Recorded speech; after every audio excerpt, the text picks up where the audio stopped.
into it.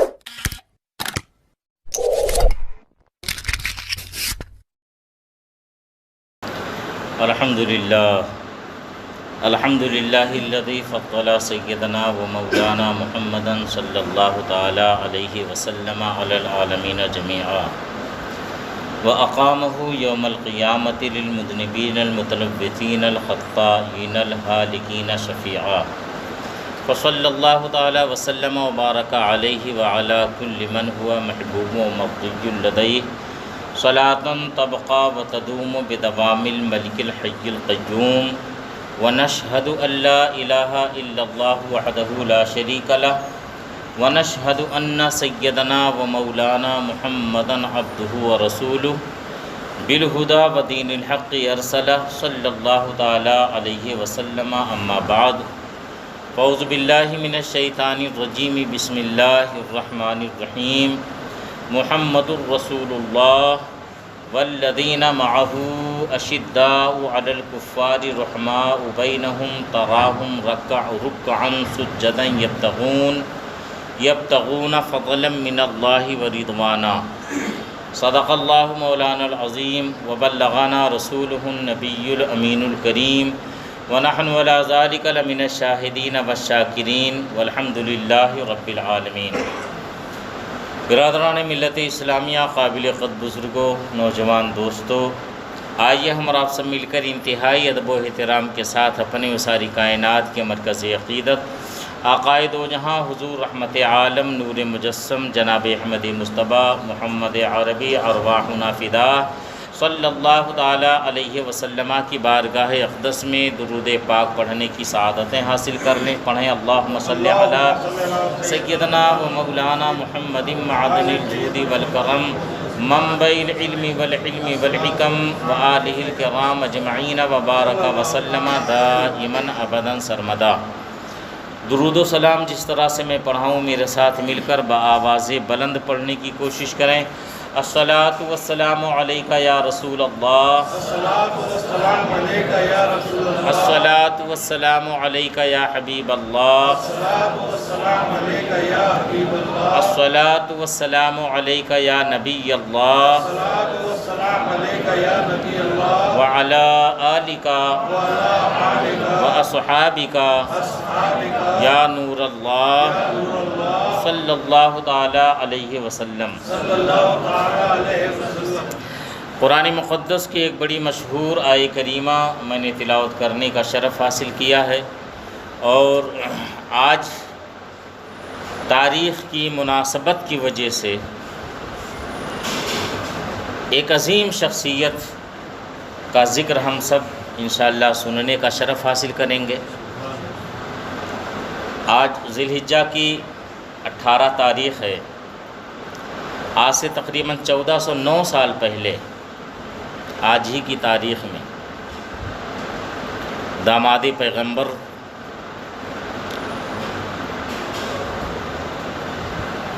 حضرت سیدنا عثمان غنی رضی اللہ تعالیٰ عنہ کی شہادت واقع ہوئی تھی۔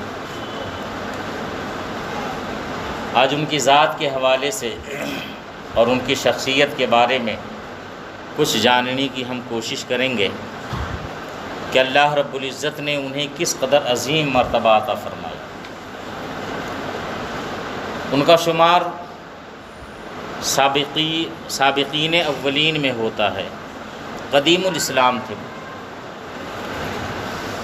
شروع میں جن حضرات نے اسلام قبول کیا ان میں حضرت عثمان غنی کا نام بھی آتا ہے رضی اللہ تعالیٰ عنہ۔ اور اگر رسول کائنات صلی اللہ تعالیٰ علیہ وسلم کی سے قرابت داری کو دیکھا جائے تو کئی اعتبار سے وہ رسول کائنات صلی اللہ تعالیٰ علیہ وسلم کے رشتہ دار ہوتے ہیں۔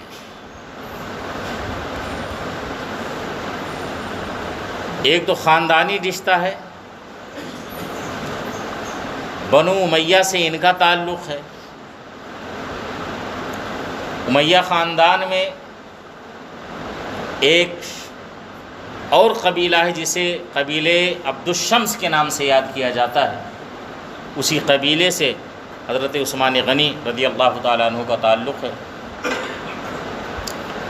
اور دوسرے اعتبار سے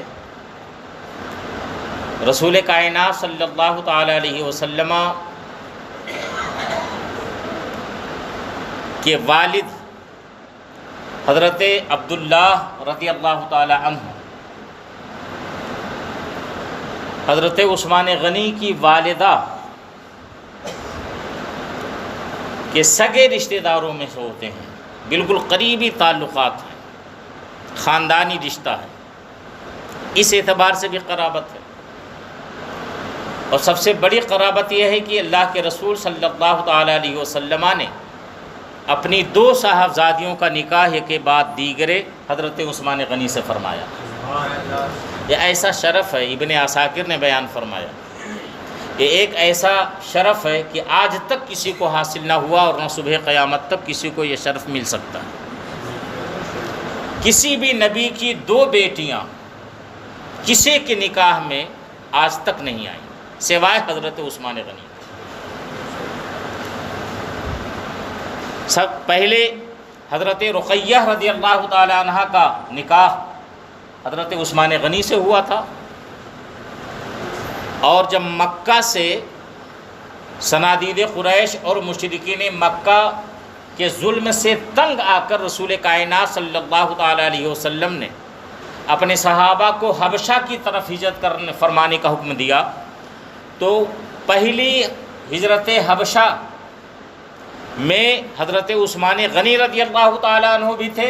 اور رسول اکرم صلی اللہ تعالیٰ علیہ وسلم کی صاحبزادی حضرت رقیہ رضی اللہ تعالیٰ عنہ بھی تھی۔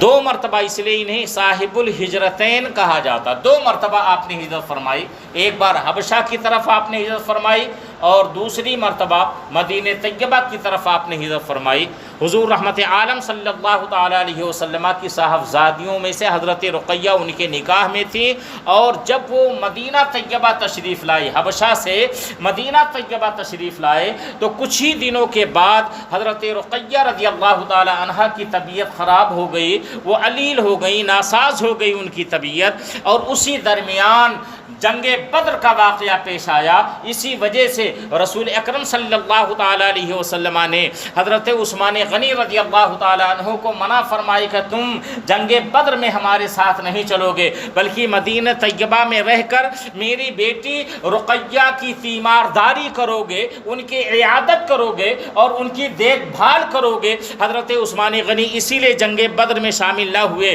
اور حضرت رقیہ رضی اللہ تعالیٰ عنہ کی تیمارداری کرتے رہے، ان کی دیکھ بھال کرتے رہے، اور پھر بدر کا میدان جب مسلمانوں کو اللہ رب العزت نے فتح کے طور پر عطا فرما دیا، یعنی مسلمانوں کو اللہ نے فتح مبین عطا فرمائی، اور بدر کے میدان سے قاصد فتح جنگ کی خوشخبری لے کر مدینہ طیبہ میں جس وقت داخل ہوا، اس وقت حضرت سیدہ رقیہ رضی اللہ تعالی عنہا کو دفن کیا جا رہا تھا جنت البقیع کے اندر، ان کا وصال ہو چکا تھا، اور ان کے وصال کے کچھ ہی دنوں کے بعد یا کچھ ہی مہینوں کے بعد حضور رحمت عالم صلی اللہ تعالی علیہ وسلم نے اپنی دوسری صاحبزادی حضرت ام کلثوم رضی اللہ تعالی عنہا کا نکاح حضرت عثمان غنی رضی اللہ تعالی عنہ سے فرما دیا، اور پھر سن 9 ہجری میں جب حضرت ام کلثوم کا بھی وصال ہو گیا، ان کا بھی انتقال ہو گیا، تو ایک روایت کے اندر ہے کہ آقا کائنات صلی اللہ تعالی علیہ وسلم نے ارشاد فرمایا تھا کہ اگر میری تیسری بیٹی ہوتی تو میں اس کا بھی نکاح حضرت عثمان غنی سے کر دیتا، بلکہ حضرت مولائے کائنات بیان فرماتے ہیں کہ میں نے اپنے کانوں سے سنا ہے کہ حضور رحمت عالم صلی اللہ تعالی علیہ وسلم نے ارشاد فرمایا کہ اگر میری 40 بیٹیاں ہوتی تو میں ایک کے بعد دیگر سب کا نکاح حضرت عثمان غنی سے فرما دیتا۔ آپ ذرا اندازہ لگائیں، اسی لیے 2 صاحبزادیاں نکاح میں آئیں، حضور کی 2 صاحبزادیاں نکاح میں آئیں، اسی لیے انہیں ذوالنورین کہا جاتا ہے، اسی لیے انہیں ذوالنورین کہا جاتا ہے۔ آپ ذرا انداز 2 نور والا، حضرت عثمان غنی کو 2 نور والا کہا جاتا ہے، ایک نور حضرت رقیہ رضی اللہ تعالیٰ عنہ ہے، اور دوسرے نور حضرت ام کلثوم رضی اللہ تعالیٰ، نور کی سرکار سے پایا دوشالہ نور کا، نور کی سرکار سے پایا دوشالہ نور کا، ہو مبارک تم کو ذوالنورین جوڑا نور کا۔ اور وہ دونوں نور کیوں ہیں؟ وہ دونوں نور کیوں ہیں؟ حضرت رقیہ بھی نور ہیں، حضرت سیدہ ام کلثوم رضی اللہ تعالیٰ عنہا، یہ دونوں نور کیوں ہیں؟ اس لیے کہ یا رسول اللہ تیری نسل پاک میں ہے بچہ بچہ نور کا، تو ہے کائن نور، تیرا سب گھرانہ نور کا۔ اللہ کے رسول علیہ الصلوۃ والتسلیم کے زمانے کے گھرانے میں سب نور والے ہیں۔ اللہ کے رسول صلی اللہ تعالیٰ علیہ وسلم کے مقدس خاندان سے تعلق رکھنے والے، حضور علیہ السلام کے نسل پاک سے تعلق رکھنے والے نور سے موسوم کیے جاتے ہیں، انہیں نورانیت سے معمور کہا جاتا ہے۔ اور اسی لیے دو نور حضرت سیدنا عثمان غنی کے حصے میں آئے، انہیں ذوالنورین کے لقب سے یاد کیا ہے، بڑے علم والے، بڑے تدبر والے، بڑے بردباری والے، بہت زیادہ شرم و حیا والے، اسی لیے انہیں کامل الحیاء والایقان کے نام سے یاد کیا جاتا ہے۔ کامل الحیاء انہیں کہا جاتا ہے، یعنی حیا میں، شرم میں، غیرت میں سب سے زیادہ کامل اور مکمل حضرت سیدنا عثمان غنی رضی اللہ تعالیٰ عنہ ہیں۔ کیا ہم نے دیکھا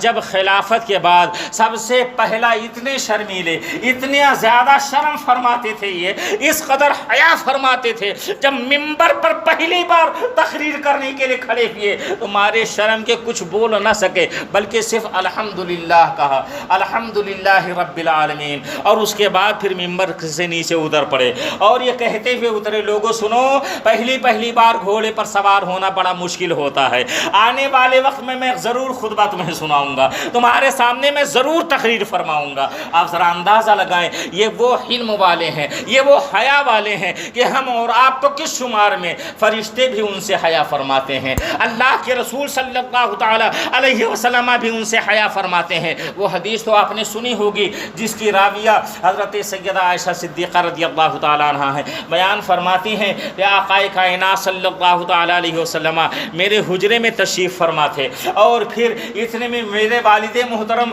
جناب ابوبکر صدیق تشریف لائے، اندر باہر سے انہوں نے سلام کیا، اندر آنے کی اجازت طلب کی، حضور علیہ السلام ٹیک لگا کر بیٹھے ہوئے تھے اور آپ نے اجازت عطا فرمائی اور وہ آ کر کے بیٹھ گئی۔ سرکار کی پنڈلی سے،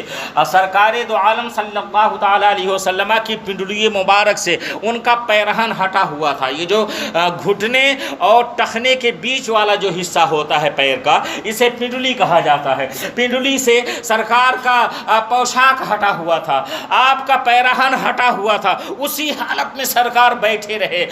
ابو بکر صدیق آئے اور بیٹھ گئے، تھوڑی دیر کے بعد حضرت عمر فاروق اعظم آئے، انہوں نے اجازت طلب کی، سلام کرنے کے بعد حضور علیہ السلام اسی طرح سے بیٹھے رہے اور وہ بھی آ کر کے بیٹھ گئے اجازت پانے کے بعد، اور اس کے بعد تھوڑی دیر کے بعد حضرت سیدنا عثمان غنی رضی اللہ تعالیٰ عنہ آئے، انہوں نے باہر سے سلام کیا، اندر آنے کی اجازت طلب کی، حضور علیہ السلام تو تسلیم نے سلام کا جواب دیا اور اس کے بعد اٹھ کر بیٹھ گئے اچھی طرح سے، اپنا پیراہن مبارک، اپنی لنگی شریف بالکل درست کر لیا اور اس کے بعد انہیں آنے کی اجازت عطا فرمائی۔ حضرت عثمان غنی آئے، تینوں بیٹھ کر کے کچھ دیر تک گفتگو کرتے رہے اور اس کے بعد پھر چلے گئے۔ حضرت عائشہ بیان فرماتی، میں نے بارگاہ رسالت میں ان کے جانے کے بعد عرض کیا، یا رسول اللہ میرے باپ ابو بکر آئے، آپ اسی طرح سے بیٹھے رہے، حضرت عمر آئے، آپ اسی طرح سے بیٹھے رہے، مگر حضرت عثمان آئے تو آپ اٹھ کر بیٹھ گئے، اپنا کپڑا آپ نے صحیح کر لیا، اپنی لنگی شریف آپ نے درست فرما لی۔ تو حضور علیہ الصلوۃ والتسلیم نے ارشاد فرمایا تھا، اے عائشہ میں اس شخص سے کیوں نہ حیا کروں جس سے فرشتے بھی حیا فرماتے ہیں۔ آپ ذرا اندازہ لگائیں، یہ حضرت عثمان غنی رضی اللہ تعالیٰ عنہ کا مقام ہے۔ اور یہیں پر ایک بات میں اور عرض کر دینا چاہتا ہوں، اہل تشیع کے جانکاری کے لیے، رافضیوں کی جانکاری کے لیے میں اتنا عرض کر دینا چاہتا ہوں، ایک حدیث ان کی نظر کے اندر ہے کہ جب رسول کائنات صلی اللہ تعالیٰ علیہ وسلم تبوک کے میدان میں جا رہے تھے، وہ حدیث بار بار پڑھتے ہیں اور کہتے ہیں کہ حضرت مولا کائنات خلیفہ بلا فصل ہیں، جناب ابو بکر نے ان کی خلافت کو غصب کر لیا، پھر عمر فاروق نے ان کی خلافت کو غصب کر لیا، پھر جناب عثمان نے ان کی خلافت کو غصب کر لیا، تو چوتھے نمبر پر ان کی خلافت کا معاملہ آتا ہے سامنے، مگر ان کو تو پہلے ہونا چاہیے تھا، حضور کے بعد ہی، اور دلیل کیا دیتے ہیں؟ دلیل یہ دیتے ہوئے نظر آتے ہیں تبوک کے جنگ کے وقت جاتے وقت اللہ کے رسول صلی اللہ تعالیٰ علیہ وسلم نے مولا کائنات کو اپنا خلیفہ بنایا تھا، اپنا نائب مدینہ منورہ میں بنایا تھا۔ جب حضور نے انہیں اپنا نائب بنا دیا تھا اپنی ظاہری زندگی میں، تو پھر بعد میں لوگوں نے ان کے حق کو غصب کر لیا، معاذ اللہ رب العالمین۔ اگر ایسا ہی معاملہ ہے تو آپ ذرا اندازہ لگائیں، 2 مرتبہ ایسا ہوا ہے، ایک بار نہیں ہوا ہے، 2 مرتبہ ایسا ہوا ہے کہ جنگ پر جانے کے موقع پر اللہ کے رسول صلی اللہ تعالیٰ علیہ وسلم نے حضرت عثمان کو مدینے میں اپنا نائب بنایا تھا، اور اس کے بعد پھر حضور علیہ السلام تشریف لے گئے تھے۔ اور ایک بار ایسا نہیں ہوا تھا بلکہ 2 بار ایسا ہوا تھا۔ تو یہاں پر تو حضرت عثمان غنی کو بھی تو پہلا نمبر ملنا چاہیے تھا، انہیں بھی خلیفہ اول ہونا، اگر تمہارا اعتراض صحیح ہے تو۔ مگر درست صحیح بات تو یہ ہے کہ وہ امور خانہ داری کی نیابت تھی، وہ امور خانہ داری کی نیابت تھی۔ حضرت مولا کائنات کی جو نیابت تھی یا جو خلافت تھی حضور کے ظاہری زمانے میں، وہ امور خانہ داری سے متعلق تھی، ورنہ اگر وہ خلیفہ مطلق ہوتے، اللہ کے رسول نے اگر انہیں خلیفہ مطلق بنایا ہوتا تو بلا شبہ نماز میں امامت بھی انہی کے ذمہ ہوتی۔ مگر نماز میں امامت تو حضرت عبداللہ بن ام مکتوم فرمایا کرتے تھے، امور خانہ داری کی نیابت حضرت مولا کائنات فرما رہے تھے۔ یہی اس بات کی دلیل ہے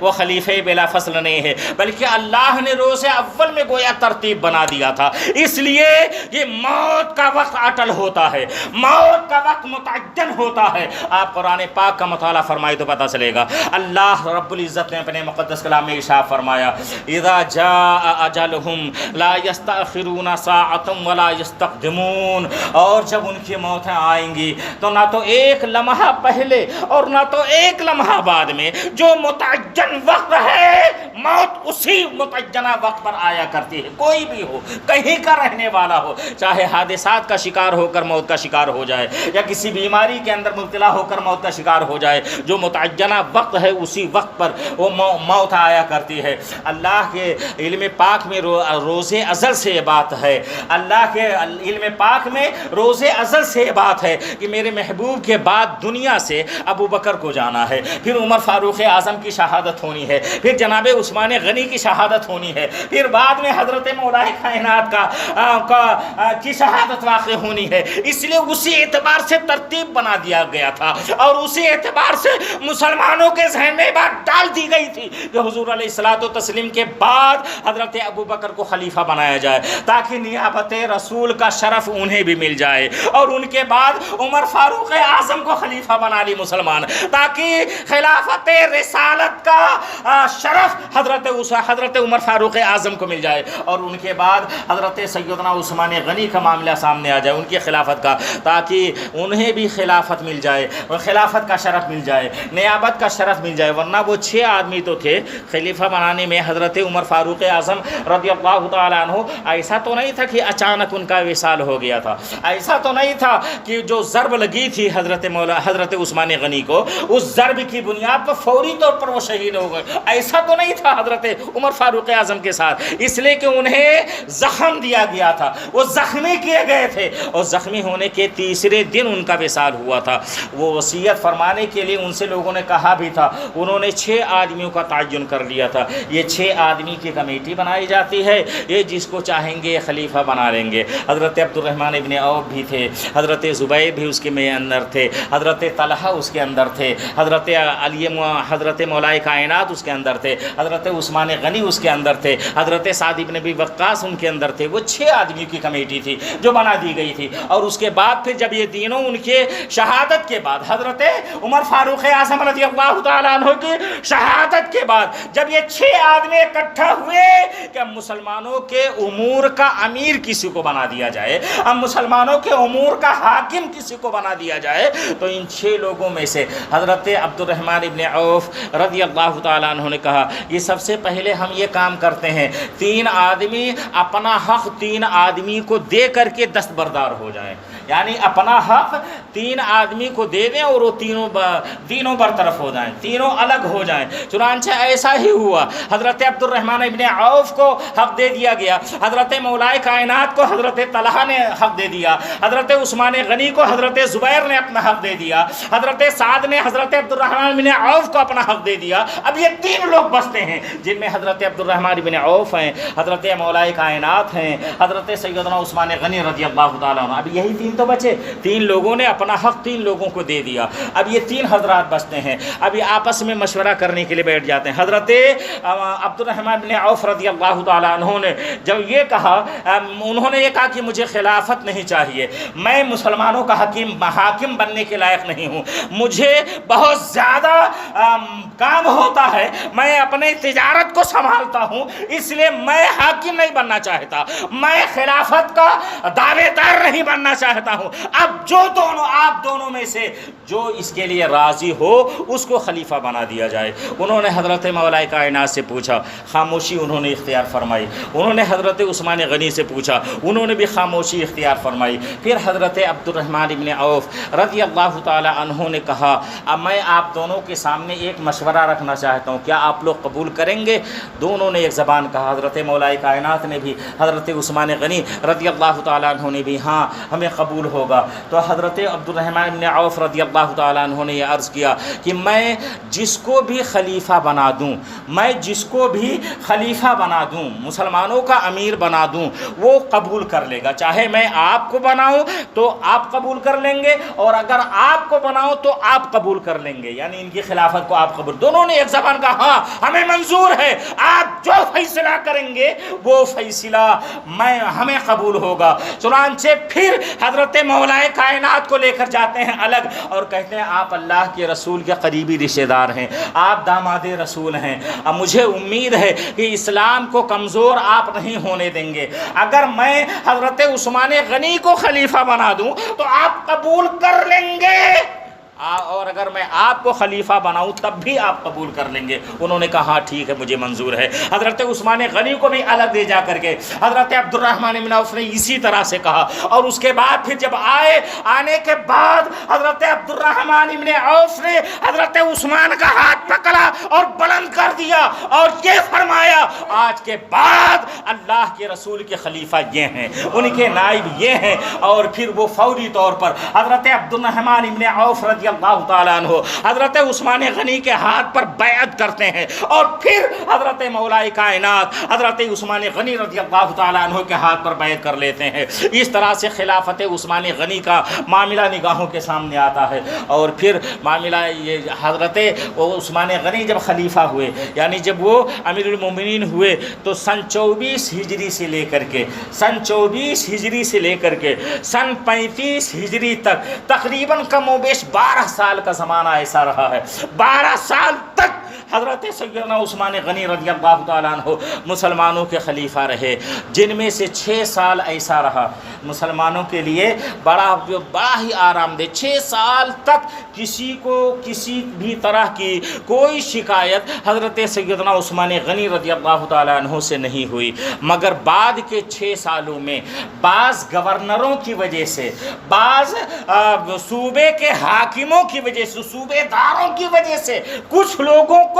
حضرت سیدنا عثمان غنی رضی اللہ تعالیٰ عنہ سے شکایت ہو جاتی ہے، اور اسی شکایت میں سب سے بڑی شکایت مصر والوں کی طرف سے آئی تھی، مصر والوں کی طرف سے، جس کو حضرت عمر ابن عاص حضرت عمر فاروق اعظم رضی اللہ تعالیٰ عنہ کے زمانے میں مصر کے گورنر تھے۔ اگر آپ نے تاریخ پڑھی ہوگی تو آپ کو معلوم ہوگا، حضرت عمر ابن عاص وہاں کے گورنر تھے، مصر کے گورنر تھے۔ حضرت عثمان غنی نے 5 سال تک تو معاملہ صحیح رہا، چھٹے سال حضرت عثمان غنی نے رضی اللہ تعالیٰ عنہ حضرت عمر ابن عاص کو معزول کر کے عبداللہ ابن ابی سرح کو وہاں کا حاکم اور وہاں کا گورنر بنا دیا، اور پھر اس کے بعد وہاں سے شکایت آنی شروع ہو گئی۔ سب سے بڑی شکایت وہیں سے آئی تھی کہ یہ ہماری طرف دھیان نہیں دیتے ہیں، گورنر آپ نے بنا تو دیا ہے، مگر ان کا حال یہ ہے کہ اب یہ کر و فر کے ساتھ رہتے ہیں، اور یہ خود نمائی کے ساتھ رہتے ہیں۔ بہت ساری شکایتیں آئیں، بلکہ کچھ لوگ وہاں سے شکایت لے کر کے مدینہ تک جب آئے شکایت لے کر کے مدینہ طیبہ آئے. حضرت عثمان غنی زجر و توبیخ والا خط لکھا،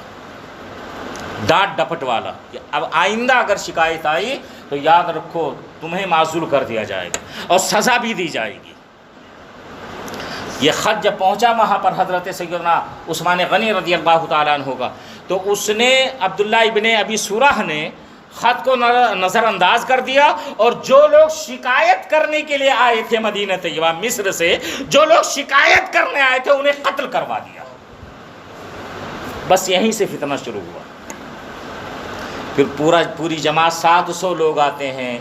اور پھر حضرت مولا کائنات رضی اللہ تعالیٰ عنہ، حضرت سیدہ عائشہ، حضرت طلحہ، حضرت زبیر، یہ بڑے بڑے صحابہ کرام نے مل کر کے حضرت عثمان غنی سے شکایت کی. وہ پھر حضرت عثمان غنی نے فرمایا کہ آپ لوگ جس کو خلیفہ بنانا چاہیں، جس کو وہاں کا گورنر بنانا چاہیں، آپ اس کا نام ہمیں دے دیں، میں اس کے نام تقرری نامہ لکھ دیتا ہوں، اور عبداللہ ابن ابی سورہ کے لیے میں معزولی نامہ لکھ دیتا ہوں. چنانچہ ان لوگوں نے حضرت سیدنا ابو بکر صدیق رضی اللہ تعالیٰ عنہ کے صاحبزادے حضرت محمد ابن ابو بکر کو اپنا گورنر کے لیے نامزد کر دیا. حضرت عثمان غنی رضی اللہ تعالیٰ عنہ کا نام تقرری جاری کیا، اپائنمنٹ لیٹر جس کو کہا جاتا ہے ہمارے زمانے میں، اپائنمنٹ لیٹر جس کو ہم کہتے ہیں، تقرری نامہ جاری کر دیا، اور عبداللہ ابن ابی سورہ کے لیے معزولی نامہ دائر کر دیا، لکھ دیا اس کے لیے. اور پھر ایک قافلہ روانہ ہوا. مدینے سے 3 منزلیں لوگ پہنچے، آگے بڑھے تھے کہ ایک اونٹنی پر سوار ایک غلام تیزی کے ساتھ مصر کی طرف جاتا ہوا نظر آیا. پکڑ لیا اسے، تلاشی لی گئی تو اس کے مشکیزے میں ایک خط ملا. خط کے اندر مہر حضرت سیدنا عثمان غنی کی تھی. اس سے پوچھ تاچھ کی گئی تو اس نے کہا میں امیر المومنین کا غلام ہوں، یہ اونٹنی انہی کی ہے. خط پڑھا گیا تو اس میں یہ لکھا تھا کہ محمد ابن ابو بکر فلاں فلاں اور یہ سب کے سب جا رہے ہیں تمہارے پاس، تمہارا معزولی نامہ لے کر تم ان لوگوں کو کسی ہیلے سے قتل کروا دینا، اور جب تک میرا دوسرا حکم نہ پہنچے اپنے عہدے پر برقرار رہنا. یہ خط ملا. خط کا مضمون یہ تھا. وہیں سے لوگ واپس آ گئے اور حضرت عثمان غنی کے گھر کا محاصرہ کر لیا، گھیر لیا. حضرت سیدنا جب محاصرہ سختی سے ہونے لگا، حضرت مولا کائنات رضی اللہ تعالیٰ عنہ نے اپنے صاحبزادے کو، حضرت طلحہ نے اپنے صاحبزادے کو، اور چند صاحبزادوں نے اور چند صحابہ کرام نے اپنے صاحبزادوں کو حضرت عثمان غنی کے گھر پر پہرے دار مقرر کر دیا. خبردار کوئی بھی بلوائی گھر کے اندر نہ جانے پائے، کہیں ایسا نہ ہو کہ حضرت سیدنا عثمان غنی کو کوئی تکلیف پہنچا دے، کوئی انہیں ذکر نہ پہنچا دے، اس لیے کوئی گھر کے اندر داخل نہیں ہونا چاہیے. اور پھر یہ تمامی حضرات بھی حضرت عثمان غنی سے ملنے کے لیے گئے. خط دکھایا، یہ آپ نے غلام دکھلایا، یہ غلام آپ کا ہے؟ ہاں میرا غلام ہے. یہ اونٹنی آپ کی ہے؟ ہاں میری اونٹنی ہے. یہ خط پر جو مہر لگی ہے یہ آپ کی ہے؟ ہاں یہ میری مہر ہے. اس خط کا جو مضمون ہے اس کے بارے میں آپ کا کیا خیال ہے؟ حضرت عثمان فرماتے ہیں قسم خدا کی اس خط کے بارے میں کچھ نہیں جانتا، نہ تو اس غلام کو میں نے بھیجا ہے، نہ اس خط کو میں نے لکھا ہے، نہ تو کسی کو لکھنے کا حکم دیا ہے، نہ تو یہ مہر میں نے اپنے ہاتھوں سے لگائی ہے، نہ جانے کیسا معاملہ سامنے آ گیا ہے. قسم کھا کر کے حضرت عثمان غنی رضی اللہ تعالیٰ عنہ نے جب بیان دیا تو سب کو یقین ہو جاتا ہے یقیناً حضرت عثمان غنی کا دامن بالکل پاک ہے، آپ منزہ ہیں، صاف ستھرا ہیں. یہ ساری شرارت مروان ابن حکم کی ہے جو حضرت عثمان غنی کا منشی تھا، محرر تھا، اور اسی کے پاس حضرت عثمان غنی کی مہر رہا کرتی تھی. سب کو یقین ہو گیا یہ شرارت اسی نے کی ہے. مگر ان لوگوں نے سب نے یہ کہا کہ اس کو ہمارے حوالے کر دیا جائے. حضرت مولا کائنات نے بھی، مصر کے بلبائیوں نے بھی کہا،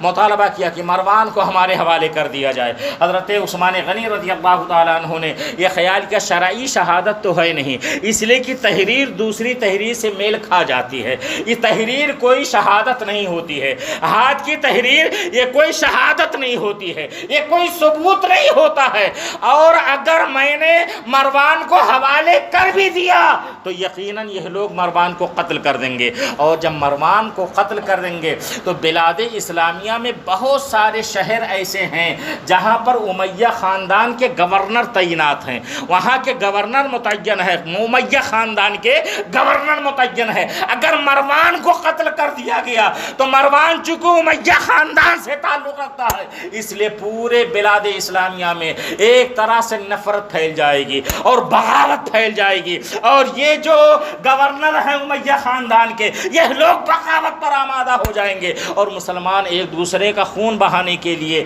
تیار ہو جائیں گے۔ اس لیے مسلمان آپس میں خوریزی نہ کر سکیں، آپس میں ایک دوسرے کے دستوں کا ریوان نہ پکڑ سکیں، آپس میں ایک دوسرے کے سامنے قتل کی آمادگی نہ ظاہر کرنے لگیں، تلوار نہ کھینچ لیں۔ اس لیے مروان کو حوالے کرنے سے منع کر دیا، اور اس کے بعد حضرت مولا کائنات وغیرہ واپس آ گئے۔ بلوائیوں نے اور زیادہ سختی کر دیا، یہاں تک کہ 3 دن تک مسجد نبوی شریف میں ان لوگوں کا قبضہ رہا، اور اس درمیان میں بلوائیوں کا جب قبضہ مسجد نبوی شریف پر ہو گیا، مصر کے بلوائیوں کا قبضہ جب مسجد نبوی شریف میں ہو گیا تو جانتے ہو حضرت مولا کائنات اپنے گھر میں نماز ادا کرتے رہے، حضرت زبیر اپنے گھر میں نماز ادا کرتے رہے، حضرت عبداللہ بن عباس اپنے گھر میں نماز ادا کرتے رہے، بڑے بڑے صحابہ اپنے اپنے گھروں میں نماز پڑھتے رہے، مسجد نبوی شریف میں ان کے پیچھے نماز پڑھنے کے لیے نہیں گئے۔ میں آپ سے ایک سوال کرنا چاہتا ہوں، آج ہے نا بہت سارے مصلحت پسند ہمارے اپنے درمیان، بہت ساری مصلحت کی باتیں کرنے والے، گستاخ رسول کے پیچھے اگر نماز پڑھنے سے کوئی منع کر دے ہم جیسا مولوی تو کیا بحرج ہے؟ نماز تو وہ بھی پڑھتا ہے، نماز پڑھنی ہے کہیں بھی پڑھ سکتے ہیں، نماز پڑھنے کا عقیدہ خراب ہے ظالم کا، مصلی پر کھڑا ہے، اس کے پیچھے نماز پڑھنے کے کبھی بھی تیار ہو جاتا ہے۔ میں پوچھتا ہوں کہ جب ایک صحابی کے گستاخ کے پیچھے حضرت علی نے نماز نہیں پڑھی، حضرت عثمان کے گستاخ کے پیچھے جب صحابہ نے نماز نہیں پڑھی تو رسول کے گستاخ کے پیچھے تم کیسے نماز پڑھ سکتے ہو؟ ہم کیسے نماز پڑھ سکتے ہیں؟ اور میں یہی کہنا چاہتا ہوں، حضرت سیدنا مولا کائنات رضی اللہ تعالیٰ عنہ نے اپنے عمل کے ذریعے سے ہمیں یہ پیغام عطا فرما دیا، اپنے اس فعل کے ذریعے سے ہمیں یہ پیغام عطا فرما دیا، مصلی پر تو کوئی بھی قبضہ کر سکتا ہے، مگر دیکھو کہیں گستاخی صحابہ تو نہیں ہے، دیکھو کہیں گستاخی رسول تو نہیں ہے، اور اگر ایسا ہے تو گھر میں نماز پڑھ لو مگر اس کے پیچھے نماز مت پڑھنا۔ یہ مولا کائنات کا عمل بتا رہا ہے، اور اس کے بعد 3 دن تک یہ محاصرہ جاری رہا سختی کے ساتھ، اور پھر ذوالحج کی 18 تاریخ یعنی ذی الحجہ کی 18 تاریخ تھی، 2 آدمی، ایک کا نام اسود بتایا جاتا ہے، ایک کا نام حمار بتلایا جاتا ہے، یہ دونوں مصری تھے، مصر کے رہنے والے بلوائیوں میں سے تھے، یہ دوسرے کے چھت کے اوپر چڑھتے ہیں اور پھر دوسرے کا چھت پھاند کر کے حضرت عثمان غنی کے چھت پر جا کر کے اور چھت کے اوپر سے پھر نیچے اندر گھر کے اندر جاتے ہیں۔ حضرت سیدنا عثمان غنی رضی اللہ تعالیٰ عنہ اس وقت قرآن مقدس کی تلاوت فرما رہے تھے، ان لوگوں نے تلوار کا وار کیا، ان کی بیوی حضرت نائلہ رضی اللہ تعالیٰ عنہ قریب میں بیٹھی ہوئی تھیں، انہوں نے اپنے ہاتھ پر ان کے وار کو روکنا چاہا تو ان کی انگلیاں کٹ جاتی ہیں، اور اس کے بعد پھر ان دونوں نے مل کر کے حضرت سیدنا عثمان غنی رضی اللہ تعالیٰ عنہ کو شہید کر دیا ان کے مکان کے اندر، اور جب خون نکلتا ہے ان کے بدن اقدس سے تو قرآن مقدس جو تلاوت فرما رہے تھے فَسَيَكْفِيكَهُمُ اللَّهُ وَهُوَ السَّمِيعُ الْعَلِيمُ، پر آپ کے خون کی چھینٹیں پڑتی ہیں اور آپ شہید ہو جاتے ہیں، اور حضرت سیدہ نائلہ رضی اللہ تعالیٰ عنہ اندر سے شور مچاتی ہیں، امیر المومنین شہید ہو گئے، امیر المومنین کو شہید کر دیا گیا، انہیں قتل کر دیا گیا، مگر باہر بلوائیوں نے اتنا شور مچا رکھا تھا کہ آواز باہر نہیں آ رہی تھی۔ حضرت نائلہ چھت کے اوپر آتی ہیں اور وہاں زور زور سے کہنا شروع کر دیتی ہیں، اے لوگو امیر المومنین کو شہید کر دیا گیا ہے۔ حضرت مولا کائنات حضرت طلحہ حضرت زبیر کو جب یہ خبر ملی انتہائی غمگین ہو گئے، حضرت مولا کائنات رضی اللہ تعالیٰ عنہ اس قدر تیش میں تھے، اس قدر جلال کے حالت میں تھے، آپ دوڑے ہوئے گئے اور جو دروازے پر حضرت امام حسن امام حسین کو رکھا تھا پہرے داری کے لیے، ایک تماچا حضرت امام حسن کو مارتے ہیں اور ایک تماچا حضرت امام حسین کو مارتے ہیں اور فرماتے ہیں تم لوگ یہاں موجود تھے پھر بھی ظالم اندر گھس گئے، اور حضرت امیر المومنین کو شہید کر دیا۔ جب بعد میں وہ تو پتہ چلا کہ دروازے سے وہ ظالم نہیں گئے تھے بلکہ چھت کے اوپر سے ان لوگوں نے وہ لوگ داخل ہوئے تھے اور حضرت سیدنا عثمان غنی رضی اللہ تعالیٰ عنہ کو شہید کر دیا گیا تھا۔ 12 سال کا زمانہ آپ کی خلافت کا زمانہ رہا ہے۔ حضرت عثمان غنی کے شہید ہونے کے بعد ہی اگر آپ تاریخ کا مطالعہ فرمائیں گے تو وہ بات آپ کو نظر نہیں آئے گی جو حضرت عمر فاروق اعظم کے زمانے میں تھی، حضرت سیدنا ابو بکر صدیق کے زمانے میں رہی، حضرت سیدنا عثمان غنی رضی اللہ تعالیٰ عنہ کے اولین 6 سالوں کے اندر جو زمانہ رہا، جو زرعی زمانہ رہا، جو بالکل سنہرا دور رہا، سنہرا زمانہ جو رہا، وہ آپ کو نظر نہیں آئے گا۔ شہادت عثمان غنی کے بعد ہی سے یہ سارا رخنا پھیلا اور ساری آپس میں چپکش کی شروعات ہوتی ہے، آپس میں خانہ جنگی کی شروعات ہوتی ہے۔ چنانچہ کیا ہم نے دیکھا نہیں ہے حضرت مولا کائنات رضی اللہ تعالیٰ عنہ کے 4 سالہ زمانے خلافت میں جنگ صفین بھی ہوتی ہے، جنگ جمل بھی ہوتی ہے، اور اس کے علاوہ یہ وہی زمانہ ہے جس زمانے میں ایک اور فتنہ جنم لیتا ہے حضرت مولا کائنات ہی کے زمانے میں، جسے خارجیت کا فتنہ کہا جاتا ہے، جسے خارجی فتنے کے نام سے یاد کیا جاتا ہے۔ جن لوگوں نے یہ کہنا شروع کر دیا تھا کہ بس جو کچھ ہے اللہ ہے، بس اللہ، بس اس کے علاوہ کچھ نہیں، نہ رسول، نہ پیغمبر، نہ اور کوئی، لا حکم الا اللہ، جو بھی حکم ہوگا بس وہ اللہ کا، یہ کہنا شروع کر دیا۔ جیسا کہ آج بھی اسی کی ذریت کے لوگ ہیں جو آج دنیا کے اندر پھیلے ہوئے نظر۔ حضور نے پہلے فرما دیا تھا جب وہ کسی جنگ کے موقع پر جب تقسیم فرما رہے تھے، مال غنیمت تقسیم فرما رہے تھے، تو ایک آیا تھا نا گھٹا ہوا سر اور چڑھا ہوا پیرہن پہن کر